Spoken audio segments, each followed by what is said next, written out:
So, good morning, everyone. I'm Rachel Jones. I'm our Director of Government Relations here at MDA, and I'm also the chair of this particular subcommittee, our Labor Education and Development Subcommittee for the Governor's Intergovernmental Commission on Agriculture, also known as GICA. I want to thank you all for joining us today, whether virtually or in person.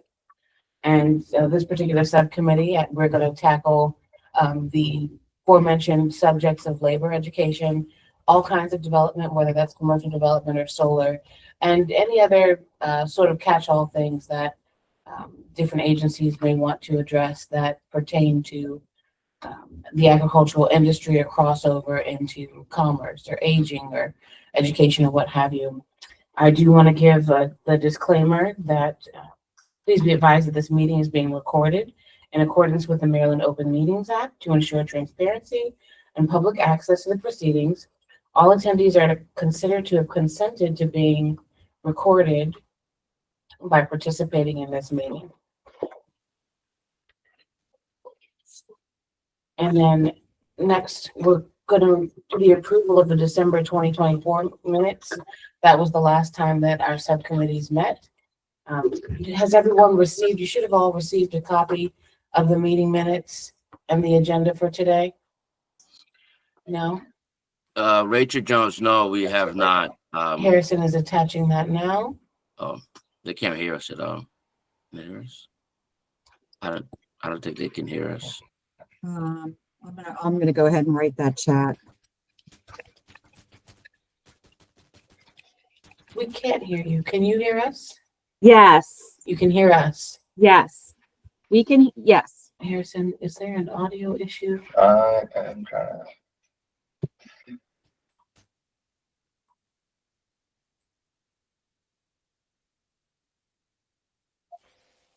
Okay, can we try again? Yes. There we go. Now we can hear you.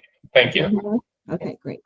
Yeah, I was saying that some of us did not receive the agenda or the minutes, and we have not received it. And then, so this is Garrett from Maryland Energy Administration, by the way. You want to do a random introduction? Morning, Gary. Okay. Good morning.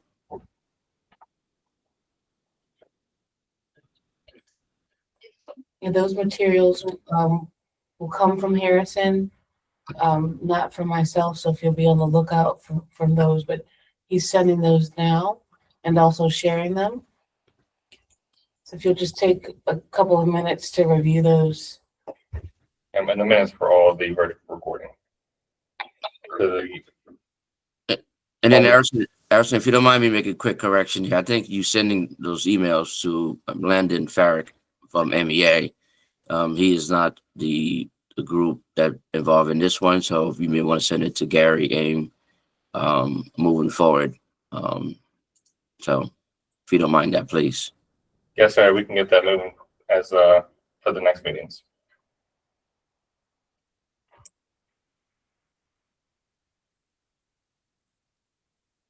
Okay.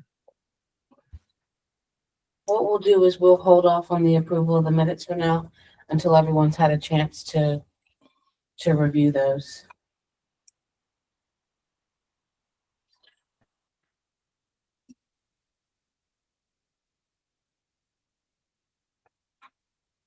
Okay, at this time we'll move into the agenda.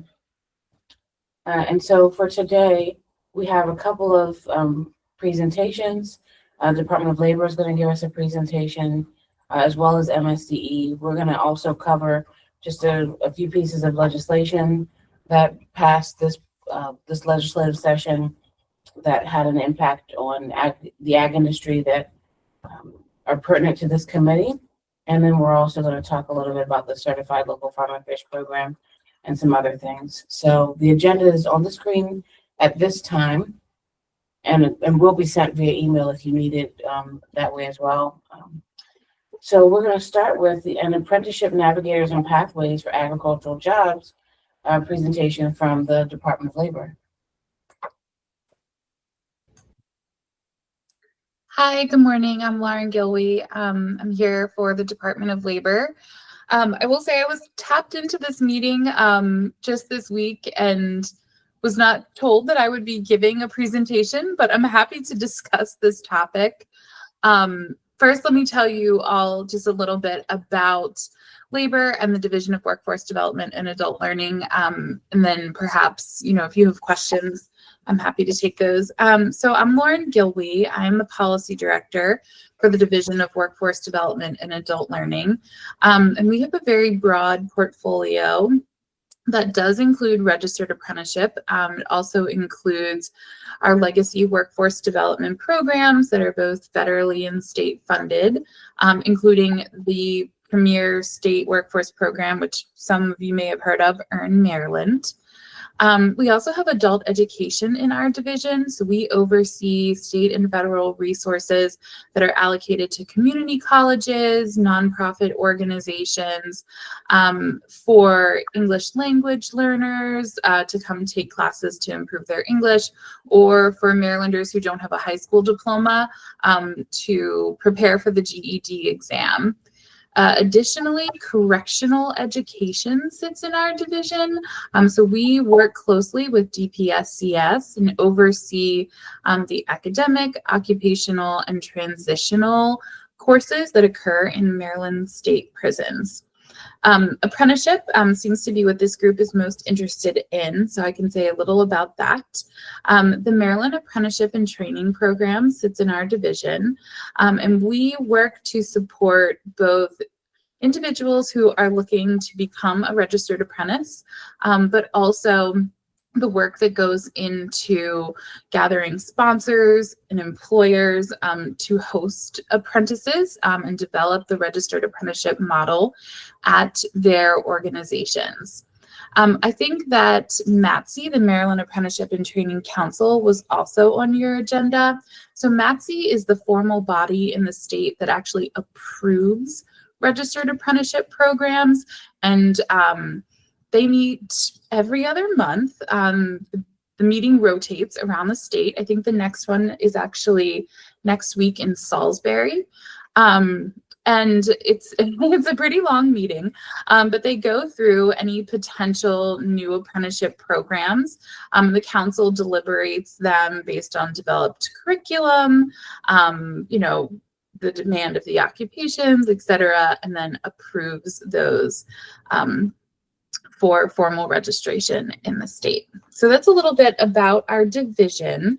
And then I'm happy to speak more specifically on apprenticeship, but is there anything that would be helpful for the group to know specifically? I can go through like industries, more about the process. What would be helpful? Sure, Lauren, thank you for that. Can you give me the acronym for MATC? Is that how you say the Maryland Apprenticeship and Training Council? Yes. That's right. Okay, thank you. And you said they meet every other month or every other week? They meet every other month. Okay. And the next meeting, I believe, is next Tuesday, May 13th, and it's in Salisbury. They always rotate the meeting, and it's often at an apprenticeship site. So it might be at like a joint apprenticeship and training council site. So what would look like an occupational training center. And the schedule is online. I'm happy to share it with you. It's also open meeting type thing, so anyone is allowed to attend. I will say, like, if you're looking to learn more about apprenticeship, those meetings can get quite technical. So the other thing that was on your agenda was our apprenticeship navigators. I can talk a little bit about those, but for folks that are really looking to plug into the apprenticeship program, we have staff. Many are based here at headquarters in Baltimore City, but then many are also deployed regionally around the state. And what an apprenticeship navigator can do is work with an employer. So let's say you have an employer, they have a staffing, a labor demand at their business, and they want to ensure that, they have skilled workers, but they also see, kind of like this in-house desire to potentially train somebody on their own, ensure that a worker knows kind of the ins and outs of their business, and they want to try out the apprenticeship model. then one of our navigators can work with that business to help them figure out like what's needed to get approved. So apprenticeships, you have to have a combination of on-the-job training and related instruction. So a lot of times an apprentice is going to be working on a job site under a master worker that we call a journey person. Then they also are going to be taking classes somewhere at the same time. A lot of times it's a community college. We call that related instruction. So a navigator can help an organization kind of map all of this out, create whatever their standards of apprenticeship will be, which sort of is like what, you know, all of us kind of might think of as almost like a syllabus or the curriculum, like towards a degree. That's what standards of apprenticeship are. So, you know, if somebody is going to be preparing for this career, what are the milestones along the way? You know, in year 1, you're going to learn this. In year 2, you're going to learn that. Along with those standards, they will help them develop or, you know, talk through like the curriculum development that goes with that for related instruction. So like, what is the actual academic book learning that has to happen alongside somebody working on the job? They'll also help set incremental wage scales. So part of an apprenticeship that is really appealing is that it is an earn and learn model. So when you are an apprentice, you are hired and working from day 1. Receiving a wage. Most apprenticeship programs will start with the apprentice making around like 50% of what the final journey person or master wage would be. Of course, it cannot be lower than the minimum wage. So again, a navigator can come to an organization and help them figure this out. You know, if somebody at the end of this is going to be making $60,000 a year, they will help set, you know, come up with that incremental table to determine like, these are your starting wages, you know, how are we going to help you progress through this? So our navigators are spread out regionally. And so given this is an agricultural discussion, we do have navigators that are positioned in Western Maryland, the Eastern Shore, and Southern Maryland, where we know we have a lot of agricultural work happening. So that person kind of serves as like, you know, a Sherpa or a shepherd that sort of helps an organization through getting their program established, and then actually comes with that organization to that MATC meeting that happens every other month and helps present their program to the council in order to get the council to approve it. So we have a list of the navigators and their contact information. That's certainly something that could be shared out. If there are agricultural partners or employers, you know, who are interested in trying out apprenticeship, I will say offhand, I don't know how many apprenticeships that we have in the agricultural sphere right now. We do have some that might kind of touch, like I know we have some things with arborists and I think like tree removal, but I'm not sure if it would necessarily be defined as agriculture. So that's kind of what the navigators do. That's a great point, Lauren, and that's something I think we definitely want to engage more with labor about. Is that there are some more traditional, standard and obvious agricultural type jobs, right? But then there are the jobs like in mechanics. A lot of folks on the farm have to repair their own equipment. So apprenticeships in a mechanics program or some sort of construction program, because some folks are able to get permits in their county to do their own construction, to work on a barn or a storage facility. But then there are also advances in technology. So there are folks who need social media and marketing teams.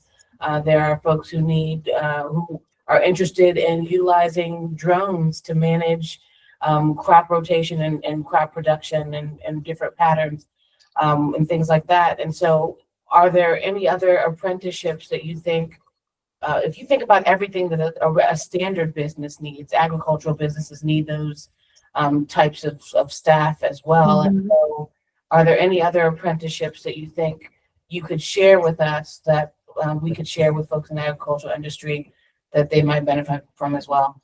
Yeah, no, that is a really great point, and it's interesting because I think we hear something very similar when we talk about cybersecurity. You know, we are looking to train more individuals in that industry, but it is something that has come to touch every sector, right? There's cyber needs in education, in hospitality, et cetera. So interesting to hear a similar comparison here. Just based on what you mentioned, obviously, you know, we do have a lot of existing apprenticeship programs in construction and in the related skilled trades. Those are our highest numbers. So there are existing programs there that individuals could already apply to.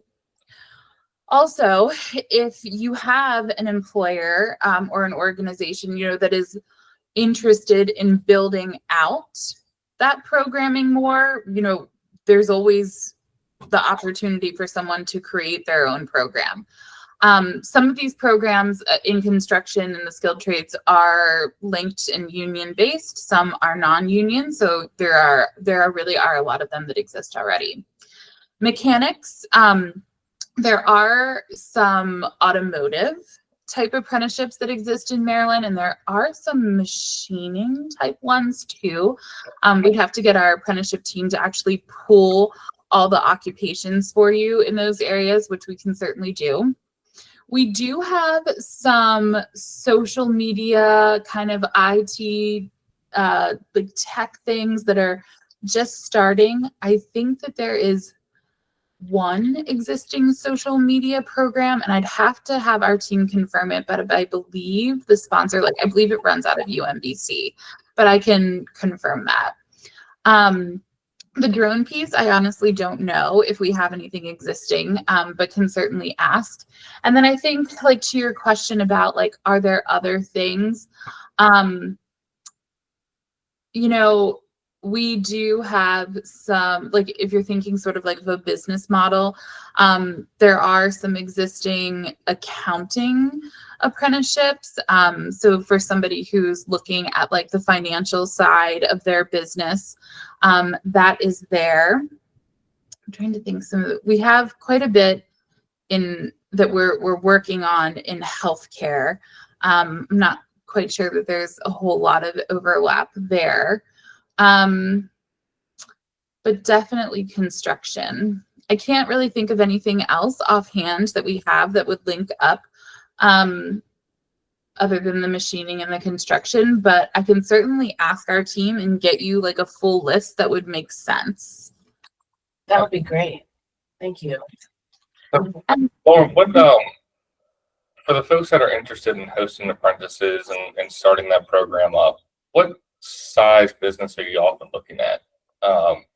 Because I think that we've got a couple different, when we look at the ag service provider component to the industry, you've got your John Deeres and your Atlanta tractors and some of your larger kind of logical crossovers to the mechanics and the machining and that side, where we can very easily tweak the program to fit into the ag space.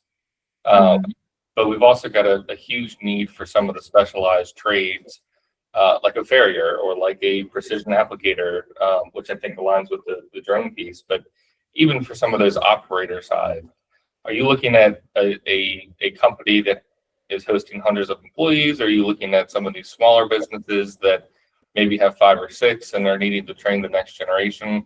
Are there ways that we can tailor that and bring them into the fold as well to help support some of those smaller independent businesses too? Yes. So the answer to that is yes, absolutely. So we have existing apprenticeship programs that may be with a small business, and they might take on one apprentice every couple of years, and that is just fine. We see quite a lot of that, especially in some of the less populated parts of the state. So we absolutely can work with a small business if they want to develop a program, have somebody in-house, and kind of like what you were saying, I think you're Harrison, right? I think like what you were saying, Harrison, you know, if you have somebody and it's maybe a family-owned business, a legacy program or something, and you want to bring somebody up, the model definitely aligns with that, and we can help develop that. At the same time, we do the opposite, and where we have really large organizations that we've helped start apprenticeship programs. For instance, we helped Royal Farms set one up for individuals that are going through kind of a career ladder with that organization, starting in some of the lower level positions and then advancing up into management roles. So the apprenticeship model can be customized for both.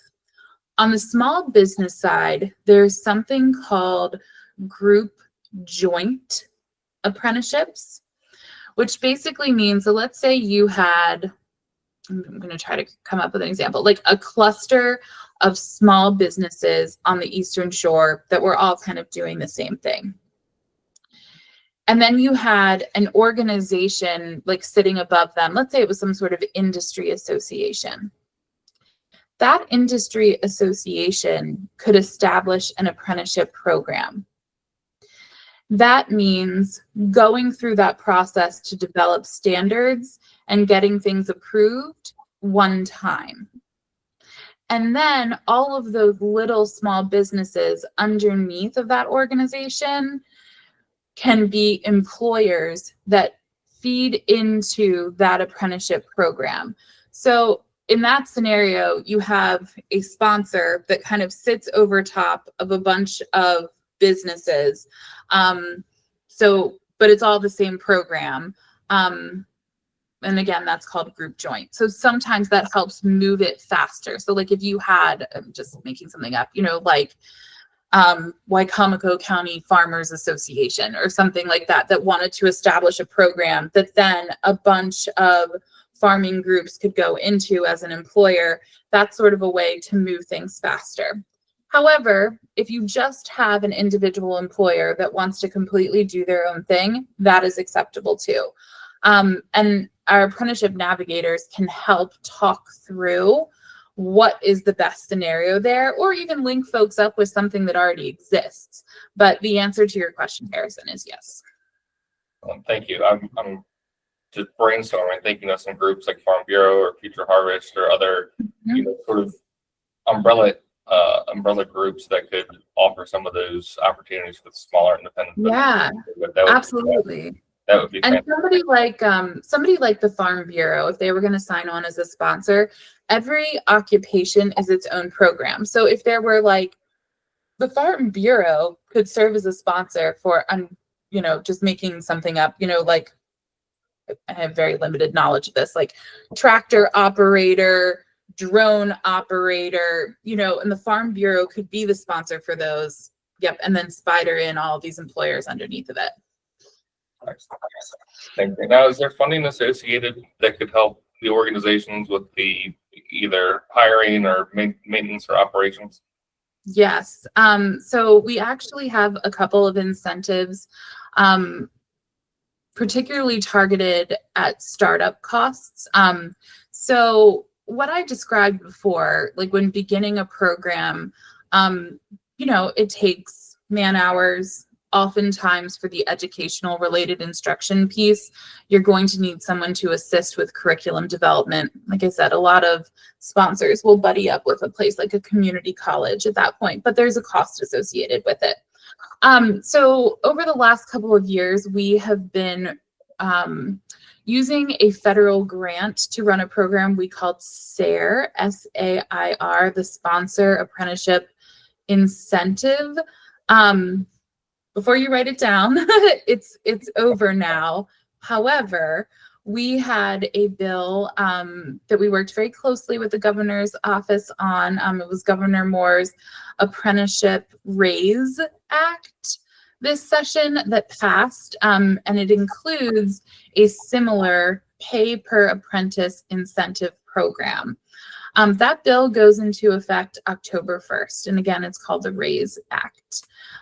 What that pay per apprentice program will do is if an organization is going to try out the apprenticeship model, do all of this work to get a program established, when they have apprentices that are working for them in the first year, they can actually submit to labor for reimbursement for some of the costs associated with starting their program and bringing that apprentice on board. The legislation did not specify a dollar amount, and actually the department is going to have to set that soon in regulation and policy. But when we did this previously with the similar SARE program, we were reimbursing $2,500 per apprentice. They just had to be a new apprentice working in their first year and have been on the job for 7 months, which are similar parameters to what was established in the new raise bill. We also have some incentives right now for a couple of specific sectors. We are working very hard to establish more apprenticeships in the public sector. So actually in state government, so in offices like all of ours. And we actually have a pot of dollars from a federal grant that we are able to award out if someone in the public sector is starting an apprenticeship program. So I don't know, I'm trying to think what might be applicable for you all. Like in that scenario, I mean, if somebody at Department of Agriculture wanted to start something, but if you have county level offices that are doing this work, trying to think, county level, even municipal level, you know, that are looking to bring on somebody in the agricultural field, and it is a essentially government job. We have that too. That's not exactly, probably not what you're looking for in terms of like actually folks who are out working in the agricultural sector, but that is another pot of funding that we have available at this time. That's definitely. Oh, sorry. Yeah, No, please continue. It's definitely something that we're interested in and have been having some internal discussions about as well. I'm going to kick it over to Gwen because I know her question and it was going to be mine. So, if you want to ask your question. Yeah, sure. Hi, Lauren. Thank you so much for sharing all this great information with us. I have heard several presentations about this wonderful apprenticeship program as it pertains to state of Maryland government jobs through the Agency Personnel Management Group in the past. And it's been a couple of years since I've heard about it and considered it. And in the past, it was a requirement of the program that regular positions be allotted to the apprenticeship slots and the trainer slots. And I'm wondering if that's still the case for the internal, the public jobs, if it can be contractual positions or must be regular permanent positions. Right, great question. So this is something that labor has been working on for several years. And we have partnered really closely with DBM, specifically because of what you just asked. I think it has been tricky, you know, to try to marry up the progressive wage increases of an apprenticeship with our existing grade and step system in state government.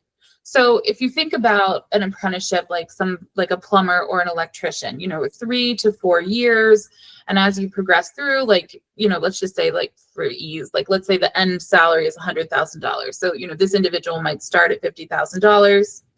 6 months in, once they're able to demonstrate mastery of additional skills, they may increase to 60,000, 70,000, and so on. So I think the challenge that you're mentioning, Gwen, was like, how do we figure that out with fairness to other state employees, you know, who are on this, you know, incremental system.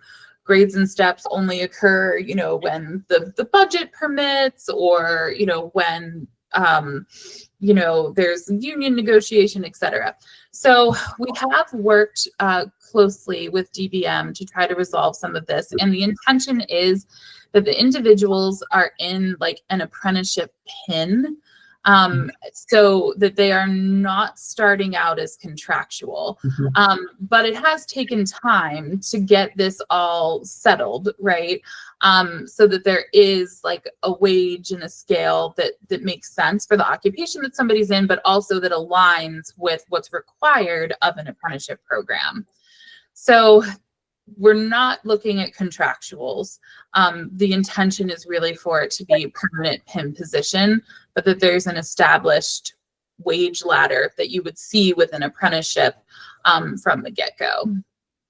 Yeah, I understand that some of the programs, some of the agencies have developed apprenticeship programs, have actually worked with classification and salary administration to develop new classification specifications, right?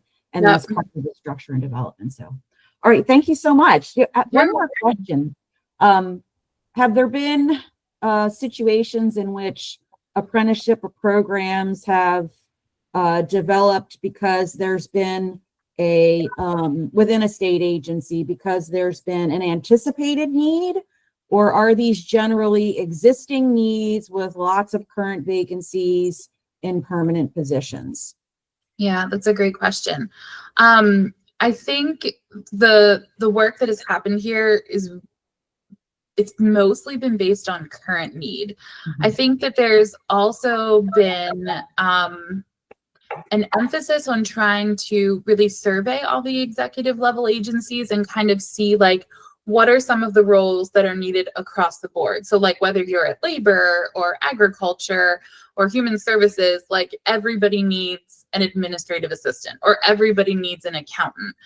So I think what they've really tried to do is like look broadly across state government and see where the vacancies exist, you know, that could be filled like with a program that gets somebody skilled into, I'm just throwing out an example, gets somebody skilled into an accounting job or an administrative assistant job, but it's not necessarily specific to my agency or specific to your agency.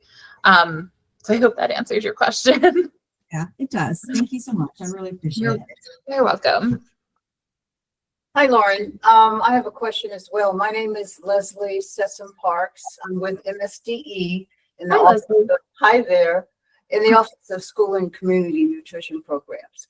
So it's not about agricultural apprenticeships per se, but food service, culinary and food service. We do have a need for workers in our school kitchens.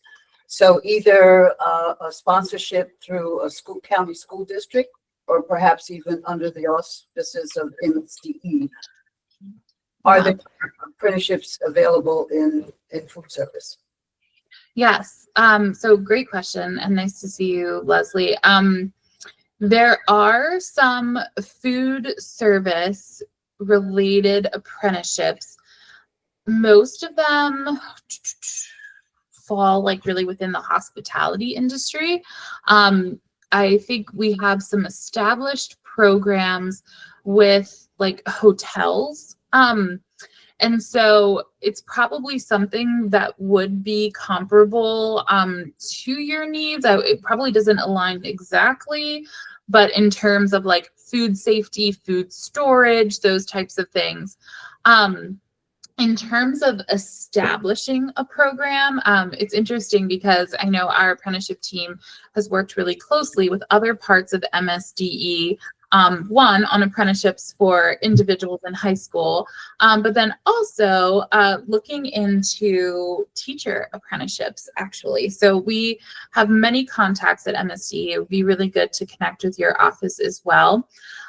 So if you were going to set up an apprenticeship for food service workers in the schools, like there are a couple of ways it could happen. And it's interesting because we're kind of having the same conversations with MSDE on teachers. You could have a scenario where MSDE itself signs up as the sponsor. MSDE creates that, curriculum, creates that pathway for food service workers in the schools, helps come up with those wage incremental steps, and then presents it to MATSE, gets it approved. And then all of the school systems underneath of you, all of those different districts could serve as employers under the sponsorship of MSDE's program. So that is one way to do it. And then you could bring every county on in Baltimore City as an employer if you wanted to. Additionally, you could have any school district that was interested, they could just establish their own apprenticeship program to do the same thing. So in the teacher occupation, for example, we have had talks with some of your colleagues at MSDE about MSDE signing on as a sponsor for teacher apprenticeships. However, St. Mary's County has gone ahead and done it on their own, and they have a teacher apprenticeship down in their county. So there are really a couple of ways that you could do that, Leslie. I will say the quickest way to probably move the needle is for MSDE to try to work to be a sponsor and bring the counties and the city on as employers. However, as I hear all the time, every local school district is different. So if any of them wanted to establish their own program, they could do that too. But I do think it would be interesting for you to talk with some of our navigators just about like what the existing standards and curriculum are in some of the hospitality related food service apprenticeships to see like, you know, if there would be any way to piggyback off of some of that existing stuff, because I do think that like, you know, for somebody that is starting out in a hotel kitchen, like a lot of what you would learn probably would be similar. But I can definitely put you in touch with somebody to, you know, get that started. We also often talk about school bus drivers. So there's a lot with the school system that I think there's several careers that are in high demand for sure that we get asked about apprenticeship a lot. Thank you. Mm-hmm. Well, thank you, Lauren, so much for that. And we will be in touch with you about getting that list of pertinent apprenticeships. And we'll also start having conversations with our industry partners about, like you said, programs that they may want to establish. Do they see the need for them? And figure out how we work with your navigators to help them establish programs that would best suit their needs to fulfilling that career pipeline. So thank you for that. Yeah, you're most welcome. And I'm sorry I didn't have like slides or something. But I can go ahead, like Harrison, if you're the contact for the meeting, like I could just go ahead and send you our occupation list. I can send you our navigator list. Again, they're posted regionally. And then Leslie, I could just connect you with someone from the apprenticeship team directly. Would that be helpful as follow-up? Awesome. Yeah. That'd be great. Thank you, Lauren. Great. Our next topic of discussion on the agenda is Senate Bill 931 and the impacts of solar development on farms across the state. And so that's something that I think we wanted to discuss with MEA particularly.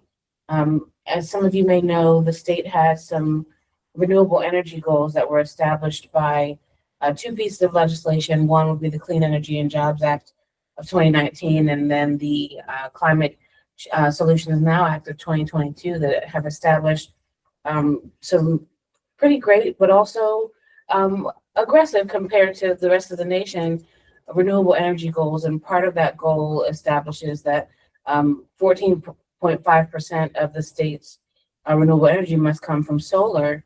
And so in recent years, there have been discussions about how to achieve that and the ratio of rooftop and residential solar in comparison with the ratio of ground mounted solar that will be necessary in order to meet the state's goal. And so as a result of that, you know, there have been many discussions, many proposed pieces of legislation that have sought to outline exactly how we achieve that goal while continuing to meet the state's other goals to preserve land and to preserve natural resources, but to also conserve land for agricultural production. And so there's a variety of components to Senate Bill 931, which passed. And so what we've worked on in over the past year and a half or 2 years during the Moore administration with MEA is we've hosted a solar forum here over the past 2 years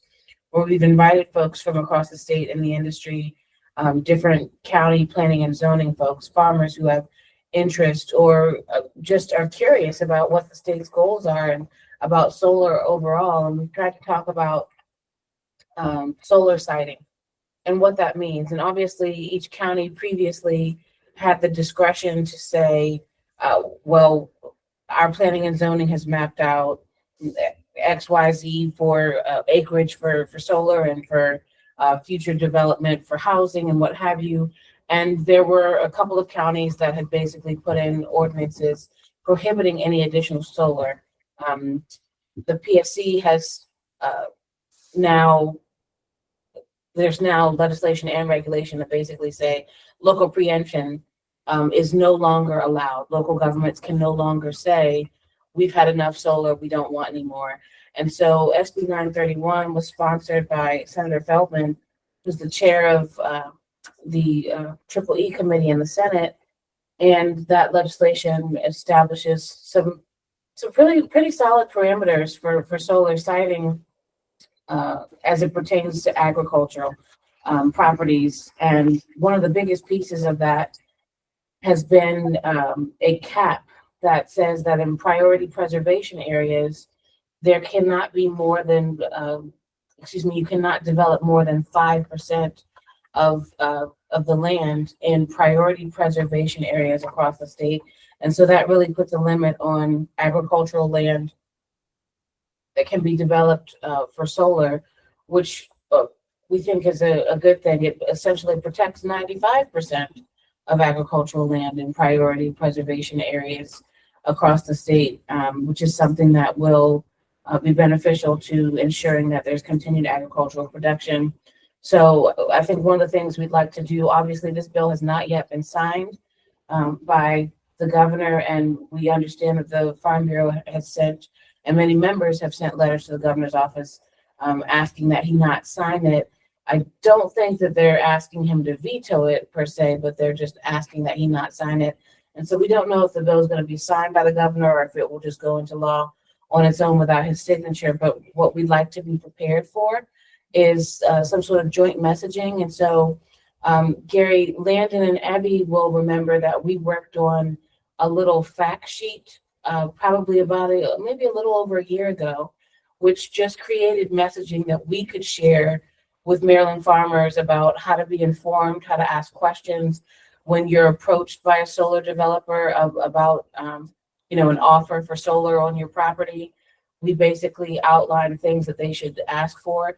We don't have legal counsel available to farmers here at MDA, which is something that other legislators attempted to put in some of the solar legislation that's been proposed over the past couple of years, but we don't have the capacity or the expertise here for that. But we've recommended to farmers who have interest in solar or who are getting those offers that they contact Maryland Legal Aid, or that they at minimum get some sort of legal counsel to review any contracts with them, but there are certain specifications and things that they should be asking for or looking for. And that would include, this bill covers one of those things. This bill basically says that the developer has to cover the cost of decommissioning of those panels, whether it's a 25-year project or a 40-year project.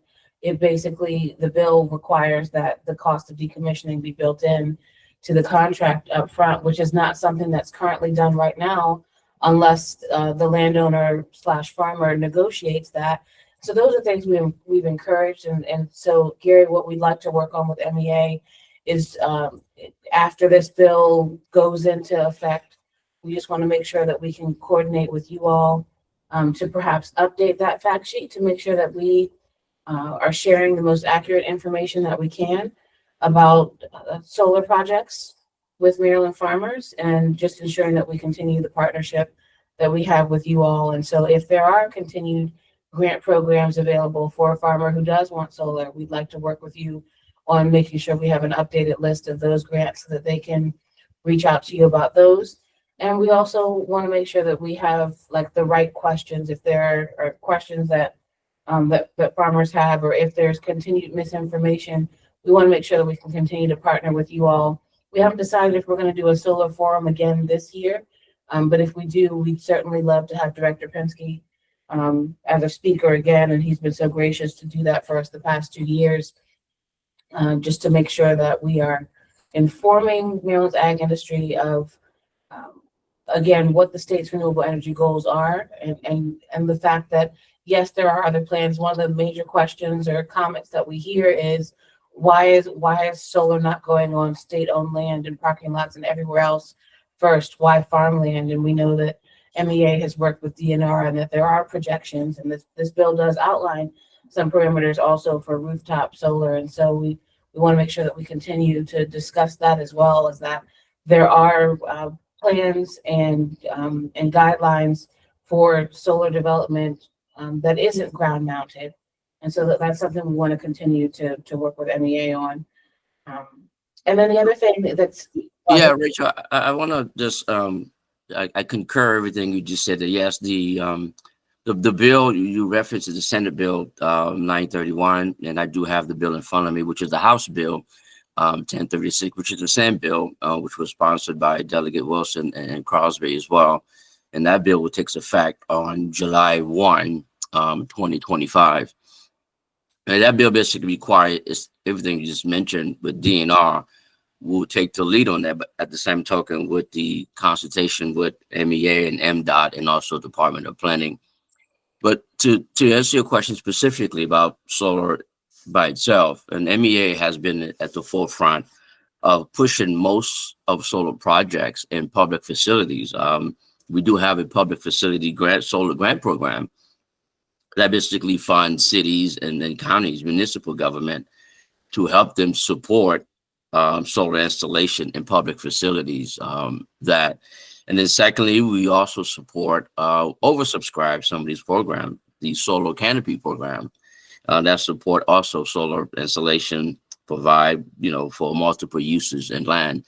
One of the great project that's coming down the pipeline, and for this conversation piece, is the agrivoltaic that's coming in large, where you have the more of a solar canopy version where you can grow crops under the solar panels that seem to have a lot of interest, and it still allows farmers to continue to grow crops, those who are interested, and also take the benefits from the solar project as well.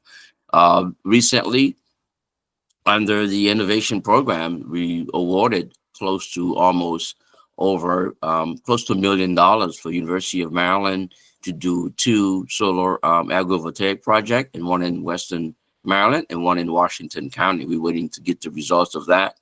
And we recently awarded a project in Baltimore County. They're going to be doing about a 1.1 megawatt doing agrivoltaic project in Baltimore County. And I think as farmers starting to see some of the benefits, and then we also have to respect, I agree with you, we have to respect farmers where it makes sense, right? And we want to give them the option, not basically push it upon farmers for solar projects. But I think the agrivoltaic future looks good in Maryland. And also community solar is also another one where we are right now working with DHS, where we're going to do a lot of solar projects on wasteland, right? Especially a lot of the wasteland that's happening in Maryland. We're going to do a lot of those projects moving forward. Then also one project that I think program that we have, folks, which is the Solar Energy Equity Program. That one basically target underserved and low moderate communities to do solar projects. As you probably know, that there is a lot of small farmers out there in Maryland who do not have the capital equity. Sometimes they can substitute some of those solar incentives for themselves. So that we do have many programs, but for this conversation, you talked about the House Bill 1036 or the Senate Bill 931. Maryland is MEA. We surely support what we can do with DNR, because they're going to be taking the lead on this. But we're more than happy to continue to support, as you write. Director Penske is a strong supporter of solar projects. And I'll be more than happy to pass the message down if that's going to be an official invite for him to speak. And he doesn't turn down an opportunity to talk about renewable projects. So I'm more than happy to continue that. And then I'm open for any question, because I know I said a lot about some of the grant programs, but I'm more than happy to answer any question, any specific program or any specific bill that MEA has supported in the past. Great. Thank you, Gary. I appreciate that. And like I said, we appreciate the collaboration that we've been able to have with MEA on this particular issue. As we know, it's been, it began very contentious because there was a lot of misinformation Exactly. across the state in the industry about how this was going to roll out and whether or not people's land was going to be taken for solar and all of that. And so we've worked really hard to make sure that we've stressed that this is still about the farmer's choice, the Yes. landowner's choice, and we just want to make sure that we are constantly presenting them with the most accurate and best information to help them make the best decision possible for their particular business or farm. So thank you for that. One piece I also want to add is that there is solar on water as well that is coming down the pipeline. There is a lot of options out there, but I concur with you 100% that we have to make sure when we communicate some of these solar projects, it has to come across as though it is an option. It's not a forced mandatory. So the farmers feel as though that they do not have a voice when it comes to these projects. Absolutely.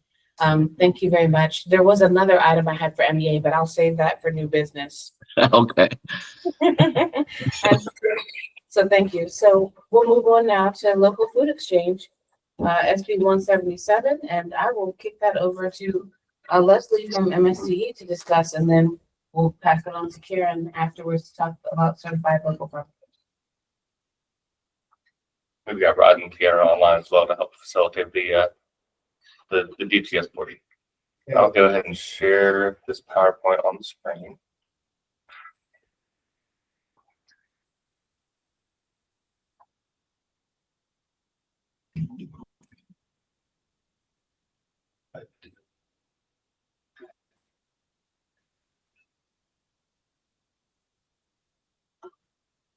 All right.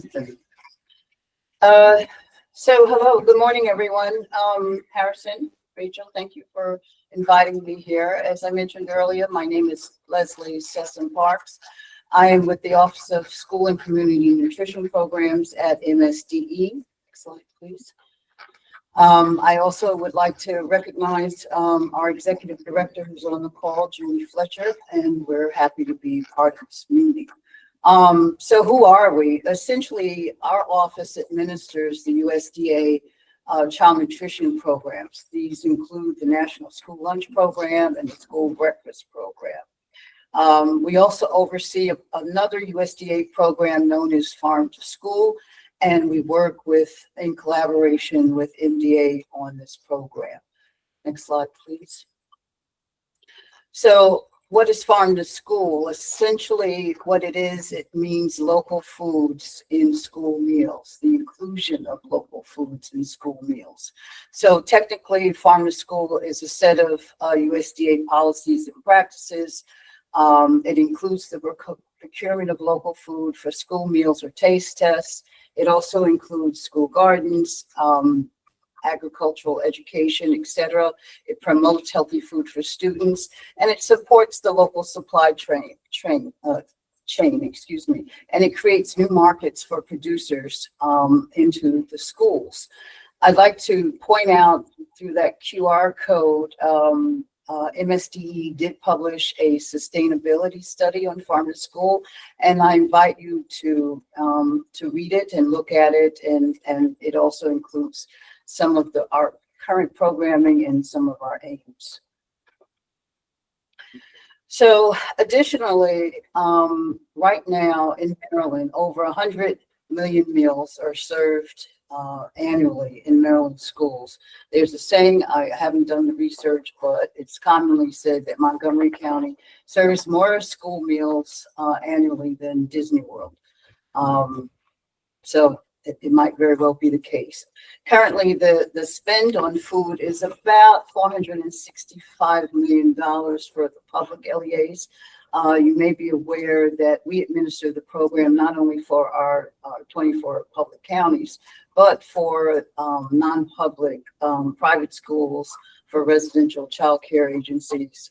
Also, we administer the program in child care centers and so forth. Of the money that has spent on food, only about 2% of that is spent on local food items, non-milk food items such as produce and protein. So there's a lot of room to grow here for the procurement of local food.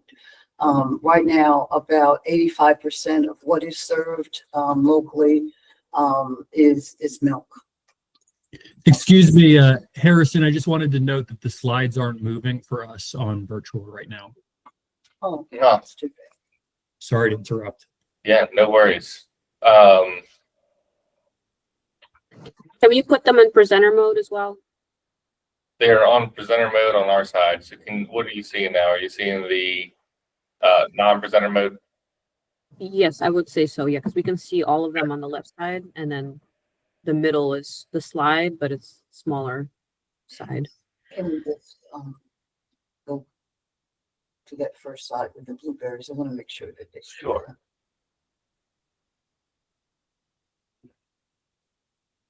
Okay, so y'all can see the farm to school, local food and school meals slide right now. Correct, yeah. Okay, we'll just go. Okay, great. I although we discussed this, I did want to make sure that you see it and capture that QR code, because if we would love for you to see that report that's currently on our website. So I wanted to make sure you had that. So just reiterating about what farm to school is, you can move to the next slide.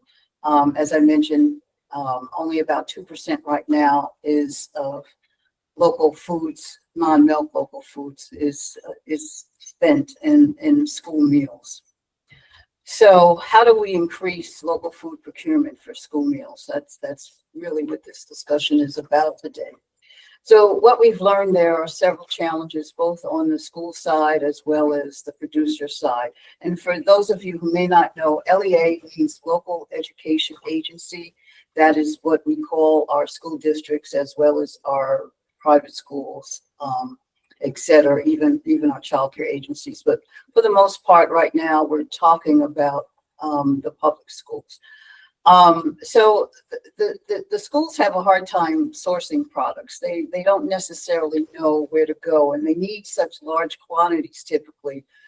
They would need to identify and source from multiple producers. And typically they don't believe they have the time really to do that. So they do occasionally purchase local foods for smaller occasions, like a taste test, or in certain schools, maybe in some of the elementary schools, for items that they want to try out, but it's not anything large scale. There's also a challenge for schools because of the way they need the products to be provided to them. They need to be essentially cut, chopped, and shucked. The schools don't have the capacity in the kitchen to do this processing. Part of it is because of labor shortages. Part of it is simply because of infrastructure. And of course, most of us know there's a mismatch between the growing season and the school year. And typically local food is higher in cost, and the schools don't necessarily want to pay that. There are some provisions now that USDA has provided in terms of geographic preference that does allow for some consideration of price differential in the solicitation process. So we hope that will be an incentive for many schools. On the producer side, there's also that mismatch between the growing season and the school year. They frequently don't have the ability, the capacity, the capability of doing that processing that's needed for the schools. That's often a challenge. Sometimes transportation and cold storage are also issues. And of course, they hate the paperwork, the procurement paperwork. It is onerous, as we all know. And given the number of school districts or LEAs, if they want to sell to multiple LEAs, they have to do it multiple times. There's paperwork. And then also just meeting the federal child nutrition requirements, particularly when it comes to value-added products, because there are specific requirements in terms of volume and size and nutritional content, et cetera. So these are some of the challenges. However, next slide, please. We believe there are still ways that we can increase local procurement, and that's what we aim to do. So I'm going to talk to you in a minute about the solution that we've developed, but essentially we're looking for and envision a solution that allowed school districts to easily identify and source product, that allowed producers to sell directly to school districts at larger volumes, and that facilitated a single solicitation to supply multiple districts at once. We also wanted a solution that could coordinate the processing, storage, and local aggregation, which we think local aggregation is paramount to really the success of increasing local foods in schools. And we wanted to, facilitate a way and begin a habit, if you will, for schools to begin aligning their venues with crop planting. And through that, and in consideration of that, begin pre-season commitments or forward contracting. Next slide. So this solution that we have envisioned and are now in the process of, in the procurement phase of getting developed, is known as the Local Food Exchange, or LFE. And simply, think of either Amazon or Etsy, and I'll tell you why I prefer the Etsy comparison. But essentially, it's a website in which school districts can place their orders and local producers can fulfill those orders. Amazon is, a great comparison, but the reason I like Etsy is because Etsy allows the communication between buyer and seller. In Amazon, you just place your order, you get it delivered. This is a little bit more complicated. It's going to take some massaging. It's going to take some communication, whether it's about delivery or whether it's about, this forward contracting that we talked about. So that's why I prefer that that analogy. So as I mentioned, we are developing this online system known as LFE for school districts and local producers to order and supply products. It will be facilitated through a single solicitation, which will be issued by DGS. We're in partnership with DGS and MDA on this. And the producers that respond to the single solicitation will be included in the LFE's database. This database will include, and I think I talk about it a little bit later, but I'll say it now as well. It will include all of the certified local farm and fish program participants.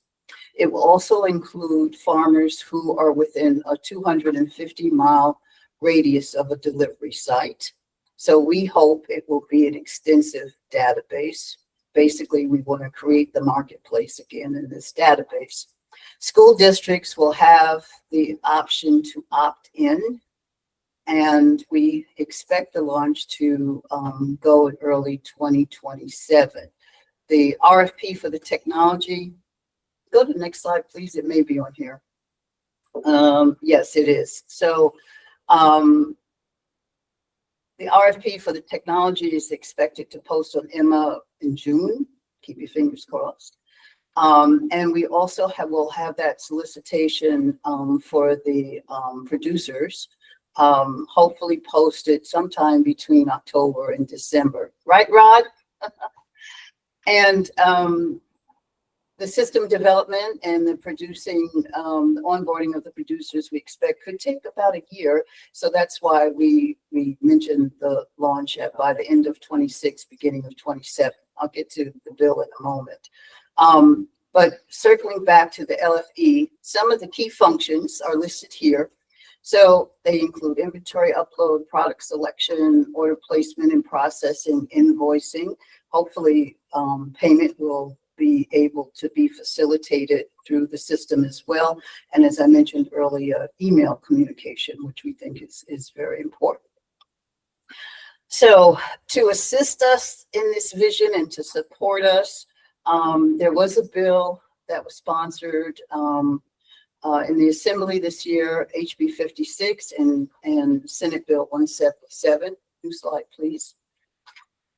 And Delegate Charkoudian was our champion. She developed this bill in partnership with us, and Senator Hester supported it. Essentially, what it does is it legislates this partnership between MSDE, MDA, and DGS for the procurement of local foods in schools. We had come to an agreement to already do this, but this secures it for future generations and future administrations. We expect the governor to sign it. We had hoped he had signed it yesterday. We understand that he still plans to sign it either on the 13th or the 20th. That's really the status of the bill at this point. But again, it allows for a single solicitation for the producers. It authorizes an intergovernmental agreement for the LEAs to do the opt-in process. It prioritizes the producers in the CLIF program. It provides the definition of local. And as I mentioned, that's within a 250-mile radius of a school delivery site. And it also sets the state percentage, which is consistent with the federal regs, for a price preference of 10%. Next slide, please. So that is the program in a nutshell, and I'm happy to take questions if you should have them.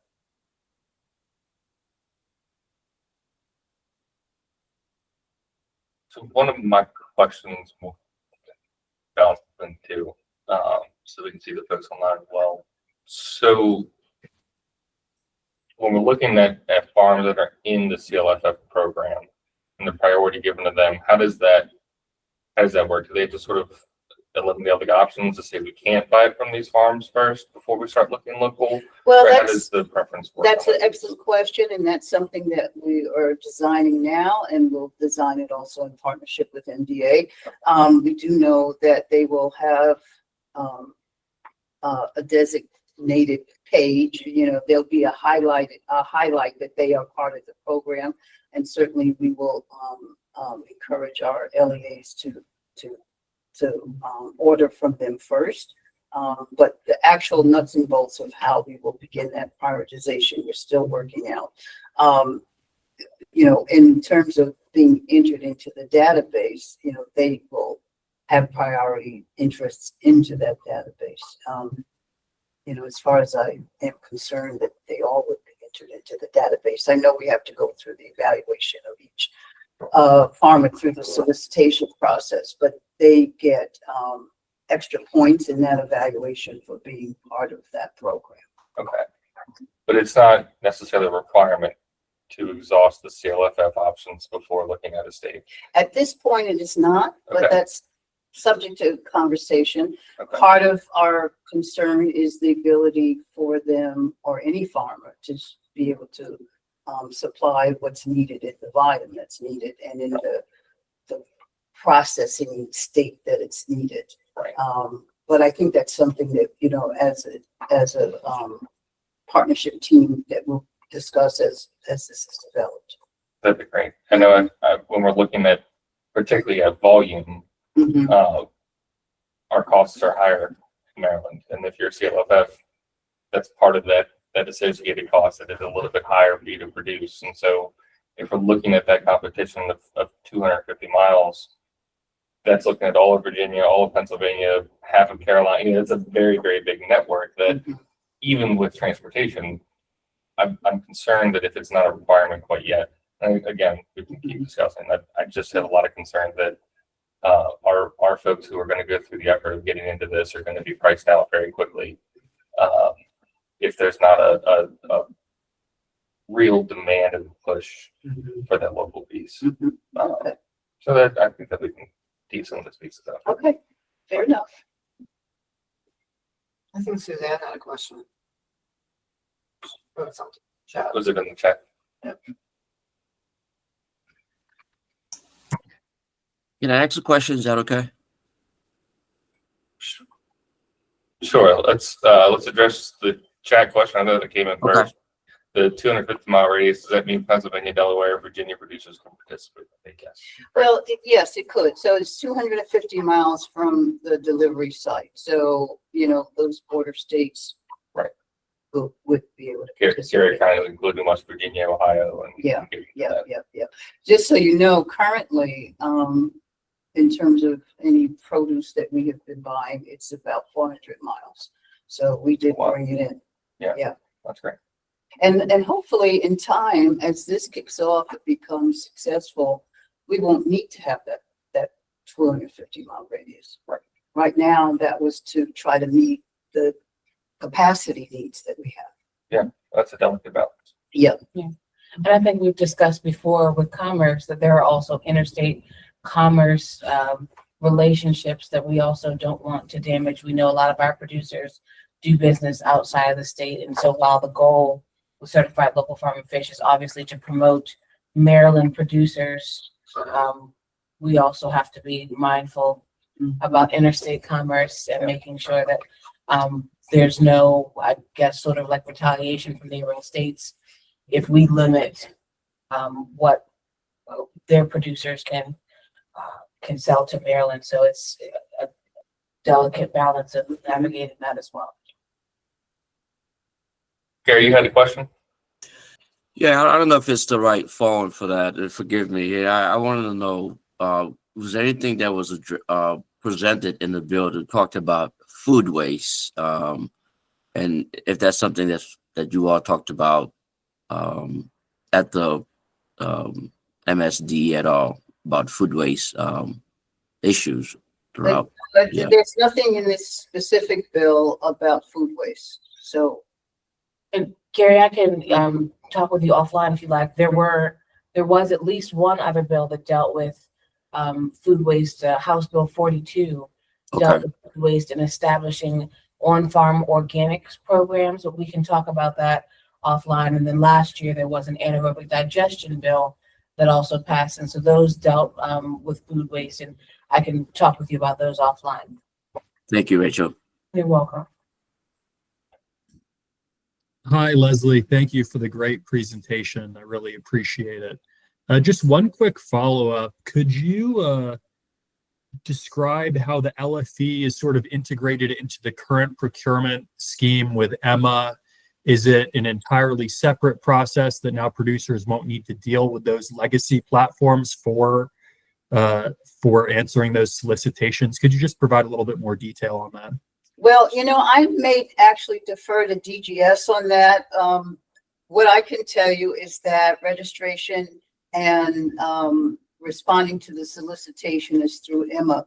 That's the start and end of my knowledge. So perhaps Rod or someone else from DGS might be able to address that. Okay. Good morning, Joseph. Can you repeat the last part of your question? Because Leslie did cover the first part. Yeah, no, I was just so when it comes to nutritional food procurement from LEAs, this is going to be entirely handled on the LFE.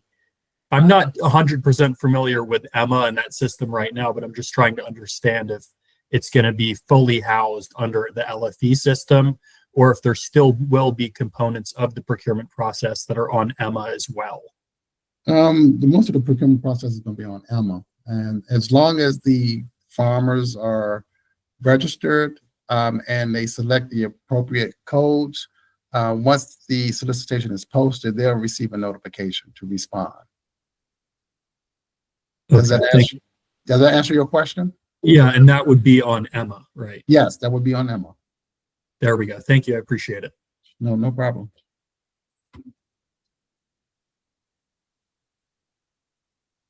And you mentioned it in your presentation. So the timeline is that the RFP for the development of the software will be June, correct? It should post to Emma in June.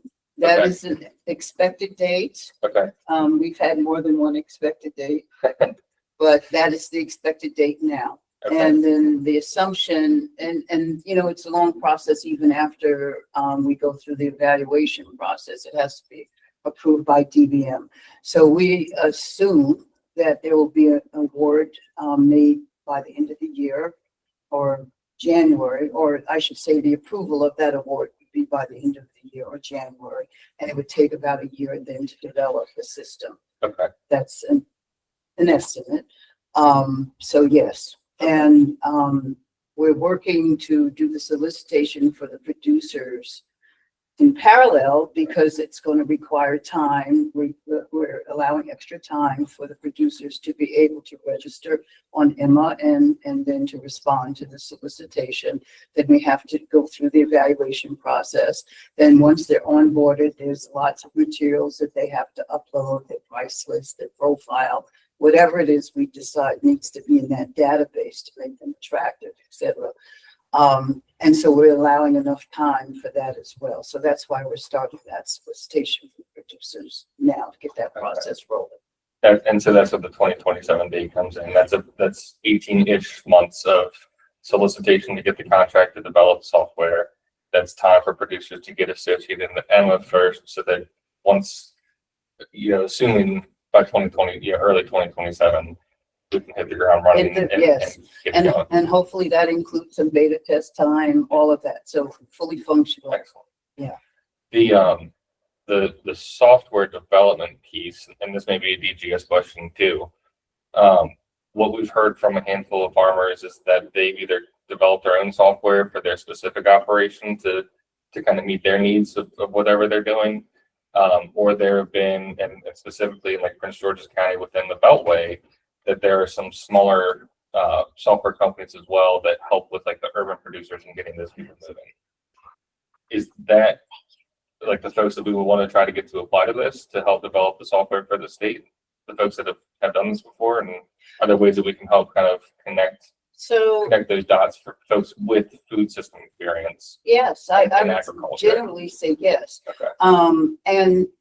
And again, I know many of the producers have their own systems, so we have written into the specs for the LFE that there should be, the developer should anticipate some type of interface with those systems so that, you know, they don't have to reinvent the wheel, that they talk to each other. And yes, any developer or system developer who's already in the space should look to this solicitation. Absolutely. Excellent. We definitely look forward to sharing that. Mhm. Sorry about that. Never a good time for your computer to log out of itself, but in the middle of a meeting, that's usually when it happens. Yeah, so we'll keep you abreast of when that hits, That's Emma. great. That's great. Excellent. Thank you. Well, thank you, Leslie. And thank you all for your input. So we'll move on to new business in our last 10 minutes. And I'll say the one piece that I needed to add to the agenda that I forgot, sorry, that I omitted initially is that MDA has been in talks with MEA for probably for the past year and a half or so about purchasing equipment for EV charging equipment inspections. We need the equipment. And so, Gary, by any chance, do you have an update from Diego in your office about that MOU that we have signed with you all for that equipment?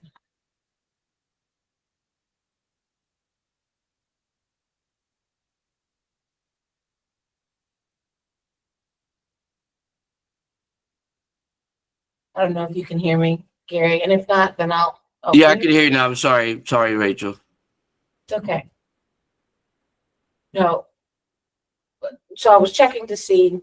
So many of you may not know, but MDA, our Weights and Measures Division, has the authority to inspect EV charging stations to make sure they're accurate. The same way we do with gas pumps and grocery store scales, EV chargers are on the national list of devices that we have the authority to inspect. However, we do not have the equipment needed to inspect There was a big Maryland Matters article about that last week. And so while there were some inaccuracies in the article, one of the major pieces is we've been seeking funding sources for the equipment. Each piece of equipment that will be needed is about 600 grand. And so a few months ago, we began the process of signing an MOU with MEA to purchase that equipment. Gary, do you have any update on that? Yeah, Rachel. So a couple of things. I can give more of a helicopter response, and then because these MOUs tend to be very detail oriented, so maybe we can start working on that between MEA and MDA. However, there's a couple ways, and I see that we very support of doing that. By the way, and as you probably know, MEA funds have to be in a way to justifiable, right? Because we do get audit. So there's a couple of things I was thinking about where we can do this. The MOU is one option, but the second option is that I was talking to Diego is that we can do this through basically one of our grant program for MDA to apply for. But we are in support of that measure for EV charging station, but we just have to find a way how to go about and to see if there's funding availability for 25. But most likely, Rachel, looks like we may have to push this a little bit for FY 26, and that's the conversation that myself and Diego and you and your team would like to have. How quickly we want to push this? Is it within that fiscal year for 25, or because right now we're already in May, or we can just try to push this for fiscal year FY 26. But we do have to find a way how to go about funding this. Is it through an MOU or is it through one of our open energy grant program? Okay, thank you very much. Sure. Next on the new business list is just a notification. So committee deliberation on departmental legislation proposals for the rest of our state agency partners here. I'm sure many of you know that departmental bill proposals are due to the governor's office by September 1st. And so as this committee reports back to GICA and as we prepare for that, at the next subcommittee meeting, which will be on July 17th, if you all believe that any of the issues that we've discussed or will continue to discuss are going to warrant legislation for next year, please come to the July meeting prepared with those proposals so that we can make sure that we have ample time between July and September 1st to put those packages together for review for the governor's office after they're approved by the full GICA committee. And so we want to make sure that we have time to do that. So please keep that in mind. Next, the July meeting, again, on July 17th, will be used to finalize any of those discussions so that the full committee in August can vote on those, but we do want to have those packages ready. And then lastly, this is an opportunity, this subcommittee, not just for MDA to approach the other agencies or the members of this subcommittee to approach the other agencies about issues we want to discuss, but this is also your forum to talk to MDA and to the members of this committee about issues that you want to. So we want to make sure that to invite you, but also to encourage you all to share with us things that you would like on the agenda in the future, areas that you feel your agency can best partner with the agriculture industry here in Maryland, things that you think are a priority or things that you've noticed. Please feel free to send those to us and say, I'd like to discuss this. I'd like to see this on the agenda, or this is an ongoing or recurring issue that we see, or something we'd like to address, and because we want to make sure that this committee is, sort of fulfilling its objective. It's an interagency commission, and we want to make sure that we are also taking into consideration the things that your agencies feel like we should be addressing as well. So please send us your priorities or things that you think we want to discuss that we may not have thought of that we didn't put on this agenda.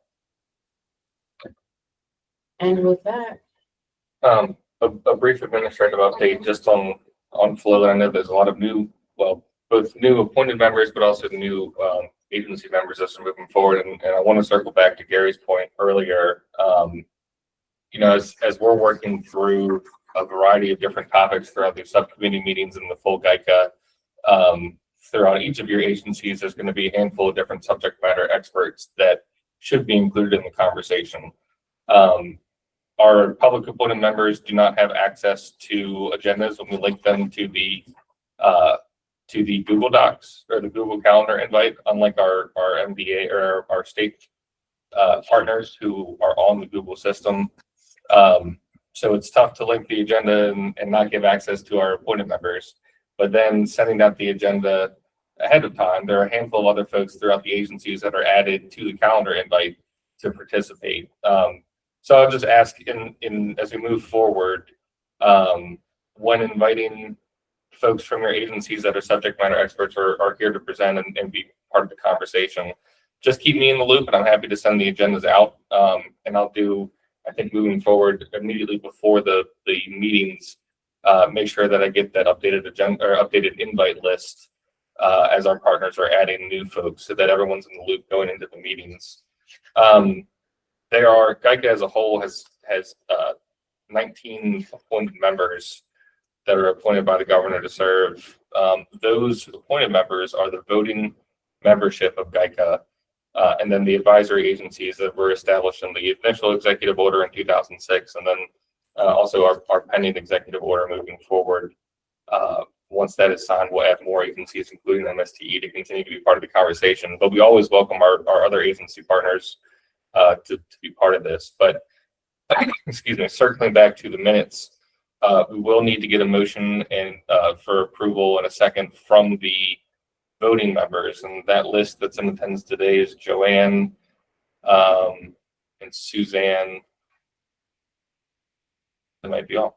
So Joanne and Suzanne, if one of you could get a motion to approve the minutes from the December meeting, and then if the other could get a second to approve those minutes, it would be much appreciated. I'll make the motion. I was not at that meeting, but I'll gladly make a motion to accept as presented. And I will second. Lovely. Thank you both for your willing cooperation in that. Harris, just to quickly let you know that maybe Rachel can give you that. I know this is more of an MEA issue. I was the appointed person for that, so I just want to, I'm going to be the person moving forward anyway. So we can have that conversation offline, but I am that person for MEA. So just make sure we're clear on that. Yep. And we'll have you on the list for that moving forward. So thank you for that. And again, we welcome other partners throughout the agencies that are subject matter experts for the stuff that we're dealing with here. So please feel free to invite folks that you feel would be best fit for all of our partners to come be part of this. That's all that I've got. I'll take it back to you, Rachel. Thank you, Harrison. Okay, and with that, then, if there are any final comments for the good of the order, I'd ask for those now. And then, are there any members of the public that have any comments they'd like to give? Hi, it's Suzanne. I'm not here as a member of the public. I'm here representing MAFE. Just wanted to update you on a couple of things really quick. MAFE is working on a college guide that will list the colleges and universities in Maryland where you could get a degree or a certificate in agriculture, environmental sciences, or natural resources. So we are putting the finishing touches on that, look to have it out by this summer. So we hope that will attract more people into the agriculture field. And I also wanted to share that our project has been approved with the Maryland Longitudinal Data System. Harrison was working with us on that. I see you applauding, Harrison. So we'll be moving forward with that. And what that's going to do is help us track graduates from agricultural programs in our high school through their early careers, so we can see where they're ending up within the agriculture industry and allied industries. So for those of you who are not familiar with it, it sounds kind of maybe a little bit nerdy, but it's actually going to be a breakthrough thing for us. So we're very excited about that. Thank you, Harrison, for your help with it. Thank you, Suzanne, for the update. Okay, and with that, can I have a motion to adjourn? Oh, as mentioned, our next meeting will be July 17th. Harrison will send out those. It could potentially, I think most likely will be the same time frame, 9 to 10:30. And with that, can we have a motion to adjourn? So moved. Was that Joanne? Yeah, moved by Suzanne, second by Joanne. Okay, thank you. And with that, we are adjourned. Thank you, everyone, for your participation. It's a great meeting. Take care. Thank you.